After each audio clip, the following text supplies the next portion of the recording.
Sustainability Week in Pokemon Go is coming at you, so I'm going to make sure you guys have all the top tips to help break down the event. So with all that said, let's jump right in. Welcome back, everybody. Let me know in the comments below, are you guys excited about Sustainability Week in Pokemon Go? Because we have a brand new Pokemon and a brand new shiny coming right at you guys. I hope you guys are all excited about everything that is coming at you. And we have some secret Stardust boosted Pokemon, which I'm sure that some of you guys do know. And if not, I'm going to make sure we break it all down, including breaking down, is Oranguru going to be good in Pokemon Go? So this event is going to go from April 20th at 10 a.m. local time, and then it's going to go all the way till the 25th at 8 p.m. The bonus of the event is going to be 2 times XP for spinning new stops. So when you do see new stops out there, if you do want more XP, please go ahead and make sure to spin those. And if you guys are going to be out for a meetup, just remember I am going to be at Discovery Green in Houston, Texas. So if you maybe are in the area, in a different area of Texas, you've never been to Houston before, you want to get a little bit more XP pretty easily, you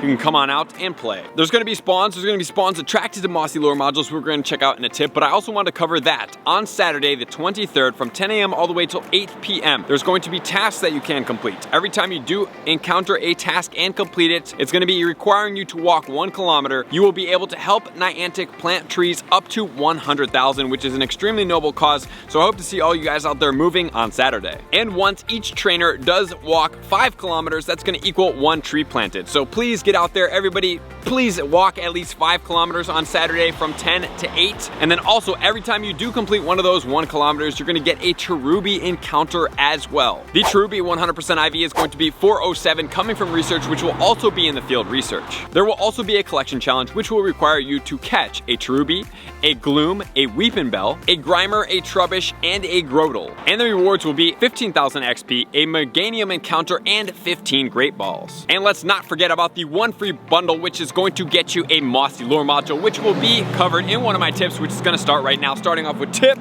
number 1. We're going to focus on one Pokemon in specific for tip number 1, and that's going to be Trubbish, because Trubbish is a boosted Stardust Pokemon. If you want to see all the boosted Stardust Pokemon, just to make sure you keep ahead of what may be coming at you, or anytime you do see it, please check out my video up here. Trubbish is going to give you 750 Stardust per catch. With a Weather Boost, it's going to give you 938. On a Star Piece, without the Weather Boost, it's going to be 1125, and on a Star Piece and Weather Boosted in cloudy weather, it's going to give you 1406 Stardust per catch. So if it is cloudy weather and there are a lot of Trubbish to catch, I highly suggest you guys do catch those. So that's tip number 1, focusing on your Stardust, and plus Trubbish is going to be shiny. So with all that said, let's get into tip number 2.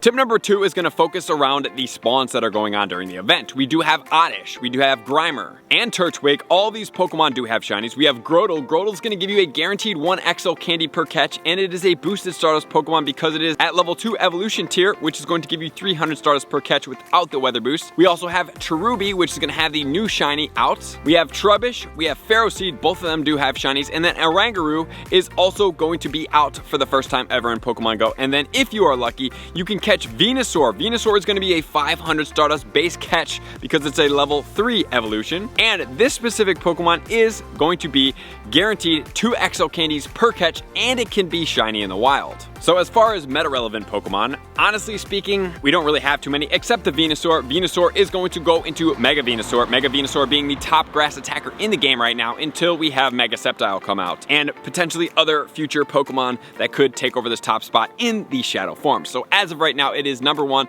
So you might as well catch the Venusaur and get those extra XL candy. But there are a few relevant Go Battle League Pokemon. And some of you guys may wonder before we jump into this, where is Oranguru going to be ranked? In the Great League, it's ranked 363. And in the Ultra League, in the XL form, it is 173. So it's really not anything too crazy to write home about. And some of you guys may see Grimer and be like, ooh, Grimer, yes, it's going to be great in the Ultra League. Well, that's going to be the Alolan form of the Grimer. So although it is not going to be super effective as the regular Muck, you can go ahead and get the XL candies for this Pokemon in case you ever do want to use it for the Master League. But let's check out the Ferrothorn coming from Ferroseed. It's going to be ranked 33 in the Ultra League with XL candy. With the moveset of Bullet Seed, Power Whip, and Flash Cannon. 100% IV on this this Pokemon is going to be a 7-14-15, and it is at level 50, so you are going to need 296 XL candy for this Pokemon, and I just want to future pace this for you guys that maybe the shadow form of Ferrothorn could be pretty relevant. So if it is relevant, I suggest you guys keep stocking up, even if you have 296, to go for that 360 extra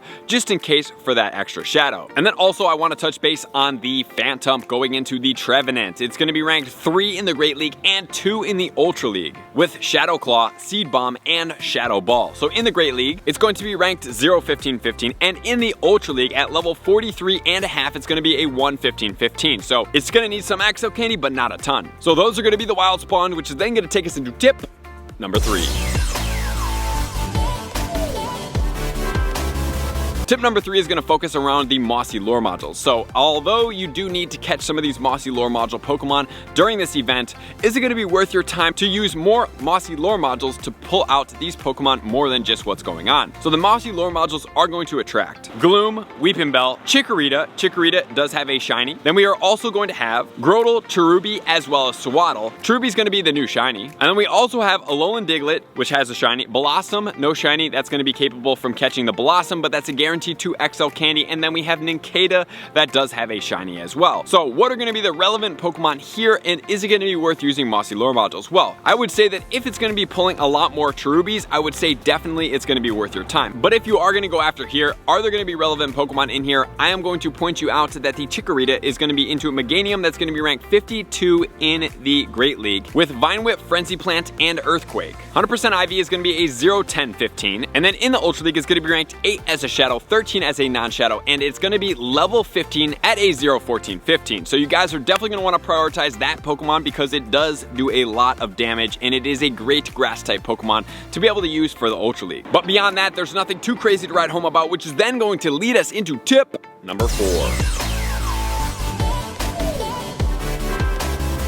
Tip number 4 is going to focus around field research tasks, and is it going to be in your best interest to focus on certain ones? We have catch 5 grass type Pokemon, which could be one of 3 Pokemon. We could do Turtwig, Snivy, and we could do Chespin. So as far as I would go, I would probably not do this task. I mean, it's going to be pretty easy to do, but if there's a lot of things going on, you have to dump a task, you can go ahead and dump this task unless you don't have the shiny or you're trying to get a better IV of one of these Pokemon, even though most of them aren't super relevant. Except for the Serperior, which is going to be ranked 75 in the Great League and 32 in the Ultra League at a 10-14-15 level 50. So this Pokemon actually, coming from field research, can be the 100% IV. And the recommended moveset is going to be Vine Whip, Frenzy Plant, which is a Calm Day move, and Aerial Ace. Then we have Catch 3 Trubbish, which is going to give you a Silver Pineapple Berry. Then we have Walk 3 Pokemon, which can give you a Phantump encounter for 81. This Pokemon is going to be worth trading over 100 kilometers with your friends to get that guaranteed XL candy. And then we have Catch 3 Grimer, which is going to be a Trubbish. Trubbish, guys, remember, is a permanently Stardust boosted Pokemon. This Pokemon is going to be 428 for the hundo, and it has a shiny, but neither of those are super important in comparison to it being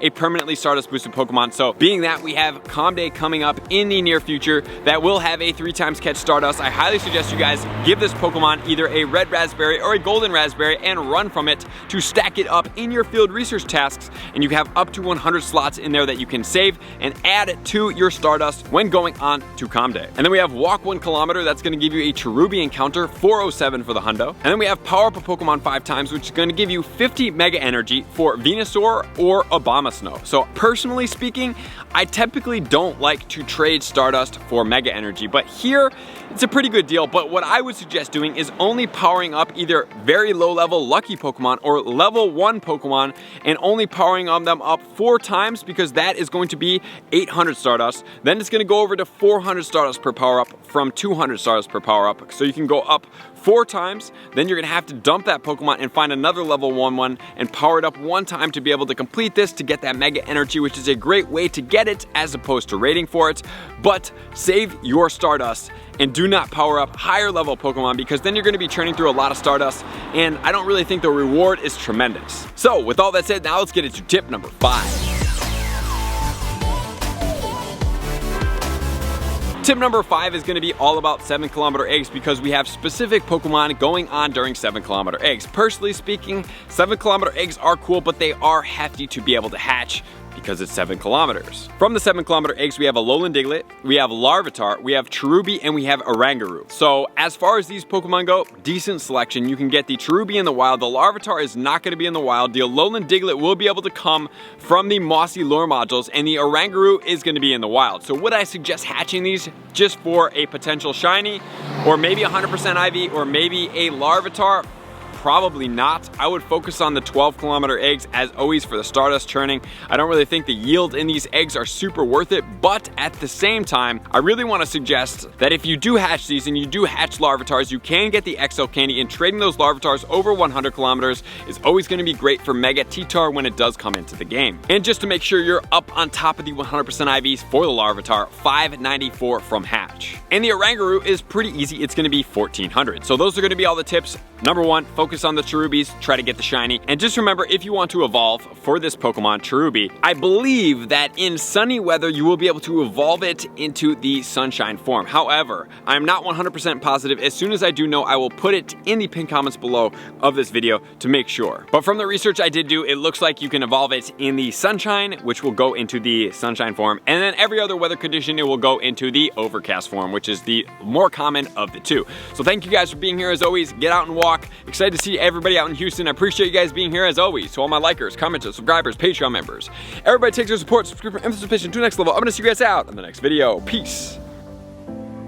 I want to take this time to thank everybody who supports me in every facet. It means the world to me, and an extra special thank you to all my Patreons. I greatly appreciate the extra support to continue to allow me to pursue Pokemon Go full time, allowing me to create my daily video uploads in the most timely fashion for everyone's benefit.